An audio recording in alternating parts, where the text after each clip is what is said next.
हमारे ऊपर प्रभु की कृपा है ये हम कैसे पहचाने?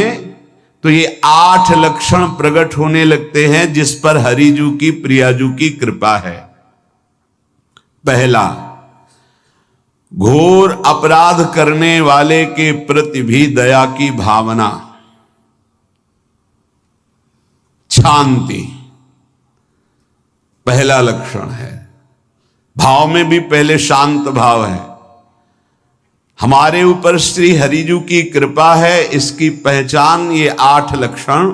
पहला, शांति, अर्थात घोर अपराधी के प्रति भी गुस्सा ना क्षमा करना, ये हरि की कृपा का लक्षण है। देख लो भाई, घोर अपराधी शब्द तो जाने दो, जरा सा प्रतिकूल हो जाए तो लाख समझाओ पर भ्रकुटी तनी रहती है। भला ऐसा है? अपराधी पर भी क्षमा का भाव होना, ये हरि कृपा पात्र में ही होगा, अन्य में नहीं। तो अगर अपने हृदय में ऐसा लगे कि ऐसा नहीं है तो हरिजू से प्रार्थना करनी चाहिए कि कृपा करो, मेरे में सामर्थ्य आवे। दूसरा, अनुसूया, वो किसी भी के प्रति कभी भी कोई दोष दर्शन ही नहीं करेगा। दोष कथन, दोष श्रवण की तो बात जाने दो। अनुसूया, दूसरों के गुणों में दोष ढूंढना ये नहीं होता। हरि कृपा पात्र में ये नहीं होता। ये सब भजन के नाश करने वाले, जैसे पहला अपराधी पर क्रोध कर देना, तो माया ने भेजा इसीलिए था कि तुम्हारे साथ व्यवहार ऐसा करे कि तुम क्रोध करो। क्रोध करोगे तुम्हारी ऊर्जा शक्ति नष्ट हो जाएगी, अध्यात्म में जो चलने की थी। और कहीं तुमने संकल्प कर लिया तो भजन शक्ति नष्ट हो जाएगी। तो अगर भजन बल है तो गया, जरूर उसको दंड मिलेगा, पक्का मिलेगा, 100% मिलेगा, लेकिन आप खाली हो गए। ना भजन करने की वृत्ति रहेगी और ना भजन रहेगा, दोनों बात। अनुसूया, किसी के सद्गुणों में दोष देखना, गुणों में दोष ढूंढना, ये हरि कृपा पात्र में नहीं होता।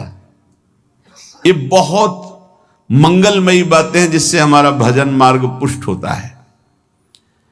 तीसरा, वो बाहर से और भीतर से पवित्र रहता है, हरि कृपा पात्र। शौचाचार का ज्ञान होना चाहिए, वस्त्र आपके पवित्र होने चाहिए, ये बाहरी जल रज आदि के द्वारा बाहरी पवित्रता, और निष्कपटता, निश्चलता, सत्य भाव, ये अंदर की पवित्रता है। अगर कपट है, छल है, असत्य है तो हृदय मलिन रहता है। भीतर और बाहर से पवित्र रहना तीसरी जो कृपा का लक्षण है, अर्थात वो सदैव भगवत चिंतन परायण, शौचाचार का पालन करने वाला, बाहर और भीतर से हरि कृपा पात्र पवित्र रहता है। चौथा, ऐसे कार्यों का अनुष्ठान न करे जिनमें हमारा भजन छूटता है, जिनमें सत्य छूटता है, जिनमें भगवत भाव छूटता है। जैसे आपके ऊपर कृपा हुई, आप भगवत मार्ग में चल रहे हैं, अब आप ऐसे संसारिक कार्यों का अनुष्ठान कर रहे हैं जिनमें आपकी चित्तवृत्ति बिल्कुल भगवत विमुख हो रही, तो जीवन का लाभ क्या होगा? लाभ तो है भगवत स्मरण सहित। जैसे कल एक ने प्रश्न किया कि मैं खाता तो नहीं हूं लेकिन मांस की दुकान में मांस बेचता हूं, होटल आदमी, क्या उचित है? ये उचित कैसे हो सकता है? तुम और भी तो व्यापार कर सकते हो। जरूरी है धर्म का पालन करने की इच्छा करते हो, धर्म आचरण करते हो, ऐसा नहीं। तो विरत बहुकर्मा, उन कर्मों से हमें विरत रहना है जो हमारे धर्म के विरुद्ध है, जो भजन के विरुद्ध है। हरि कृपा पात्र ऐसे कर्मों का अनुष्ठान कर ही नहीं सकता। अपने भजन का फल देखना भगवत कृपा पात्र के, सबको प्रदान कर देना। हिम्मत है? अपने भजन, इतनी मेहनत से किया हुआ भजन, भजन होने के बाद हे प्रभु इस भजन का फल हो, सर्वे भवन्तु सुखिना सर्वे सन्तु निरामयः। यहां तो कहते महाराज एक माला रोज आपके लिए करता हूं कि आपकी बीमारी ठीक रहे, तो शेष किसके लिए करते हो प्रभु? शेष क्या? अगर इष्ट और गुरु के लिए तुम्हारा है कि एक माला करते तो फिर इतनी माला करते तो हमें क्या होगा? सब आपको दे देंगे तो हमें क्या होगा? तभी भजन का रहस्य नहीं जाना। छठवां, अपने भजन से अपने लिए कुछ भी ना चाहना और दूसरों की तो बात जाने दो, दूसरों से कुछ ना चाहना ये तो ठीक है, अपने भजन से अपने लिए कुछ ना चाहना है हिम्मत। देखो ये हरि कृपा पात्र में हिम्मत होती है। अपना भजन अपने प्रयोग में ना लाना, इसका भी आंतरिक रहस्य है। अपने प्रयोग में आप शरीर को लेकर के बोलेंगे, अगर स्वरूप को लेकर तो प्रयोग की कोई वहां जरूरत ही नहीं, स्वरूप पूर्ण काम है, वहां कोई अभाव नहीं। जब आप कोई भाव अपने लिए करेंगे तो देह भाव होगा, देह भाव से किसी विषय की मांग होगी। विषय पूर्ति भजन का फल नहीं होता, भजन का फल होता विषय निवृत्ति। बहुत जोर की बात है, कैसे समझ में आए? अपने भजन का भी फल अपने लिए नहीं, दूसरों से कुछ चाह रखना तो बात ही जाने दो, भजन से भी कोई अन्य सुख की चाह नहीं हुई। क्या चाहिए? भजन ही बनता रहे, भजन का फल भजन बनता रहे, खूब निरंतर जप करते रहे। सातवां, किसी भी मान सम्मान कीर्ति पद प्रतिष्ठा के मिलने पर हृदय का असंतुष्ट हो जाना, यह हरि कृपा पात्र का लक्षण होता है। प्रणाम नमस्कार जय हो तो हृदय में असंतुष्ट हो जाना चाहिए, कोई किंचन मात्र अभिमान न उदय हो जाए। प्रभु बचाओ, ये माया की चकाचौंध से बचा लो नाथ। कौन सा अपराध बन गया कि आपकी जय की जगह यहां हमको ऐसा सुनना पड़े। मान प्रतिष्ठा कीर्ति जिसके लिए बड़े बड़े लालायित रहते, हरि कृपा पात्र को विष की तरह चुभती है। और आठवां, किसी भी प्राणी समुदाय से संबंध ना रखते हुए सब पर दया की भावना, सब पर कृपा की भावना, सब पर करुणा मैत्री पर किसी से ममता नहीं। ये सूत्र बहुत व्यवहार में प्रयोग करने योग्य है। सबसे करुणा और मैत्री पर किसी से ममता नहीं। करुणा तो करी भरत जी ने, मैत्री भी की मृग से, पर ममता रहित नहीं रहे। ममता कर ली तो अगला जन्म हिरण का हो गया।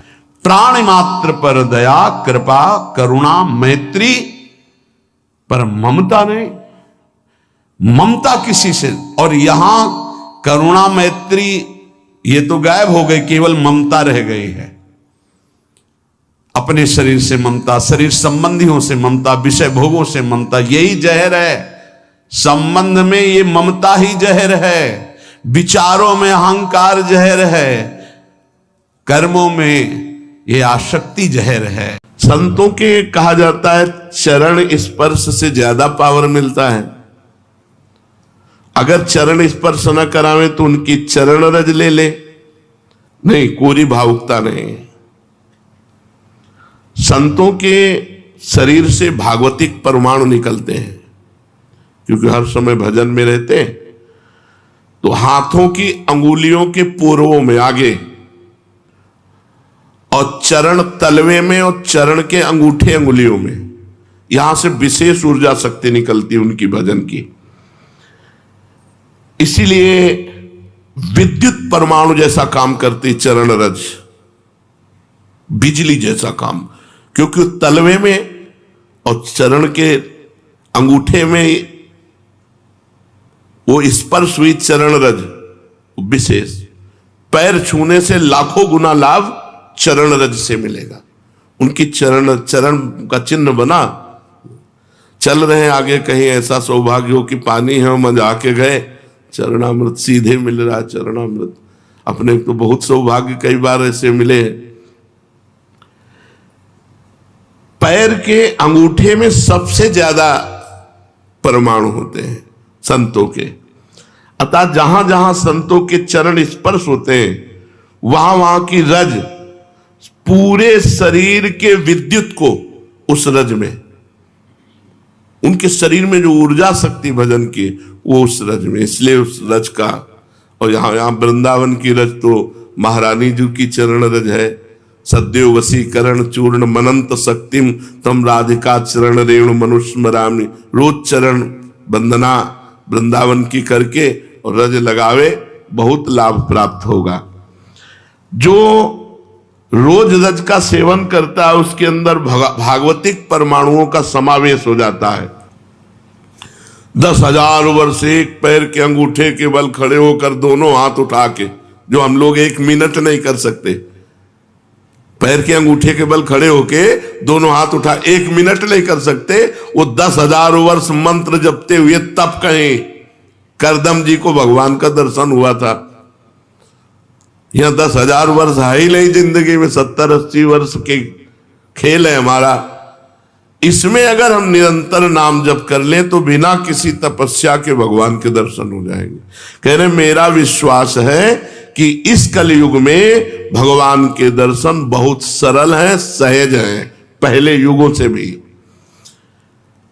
अन्य युगों के महापुरुष चाहते हैं कि कलयुग में मेरा जन्म हो जाए, थोड़े प्रयास से भगवान के दर्शन, रात दिन नाम, थोड़ा प्रयास, अब 10,000 वर्ष वाला प्रयास, और 80 साल के हैं, 80 में 20-30 वर्ष तो सोने के रख लो, क्योंकि अधिकतर बाल्यावस्था ऐसी चली गई।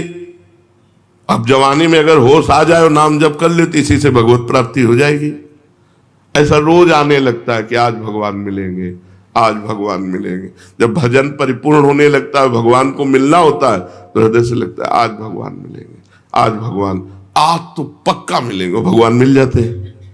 भगवान फिर कोई न कोई रूप रख करके आते हैं और वो अनुभव कराते हैं, मैं हूं, देखो मैं हूं, अब प्रभु के सिवा मेरा कोई नहीं, मेरे तो गिरधर गोपाल, दूसरों न कोई, हृदय व्याकुल है प्रभु के मिलने। वो इतनी तक तो पहुंचना ही नहीं पड़ता, इसके पहले ही वो हृदय और मानस में छाने लगते हैं, फिर साक्षात्कार तो अपने आप हो जाता, इतना नहीं पहुंचना पड़ता।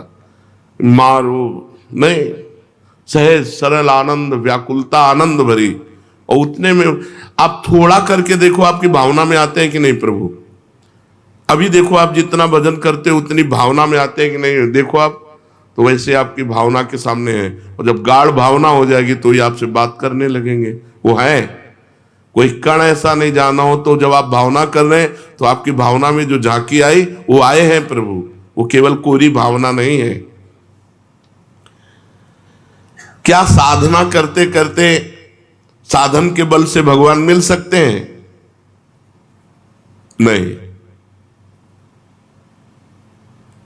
कि आप खूब साधना कर रहे हो, साधना का आपको बल है, उससे भगवान मिल जाएंगे?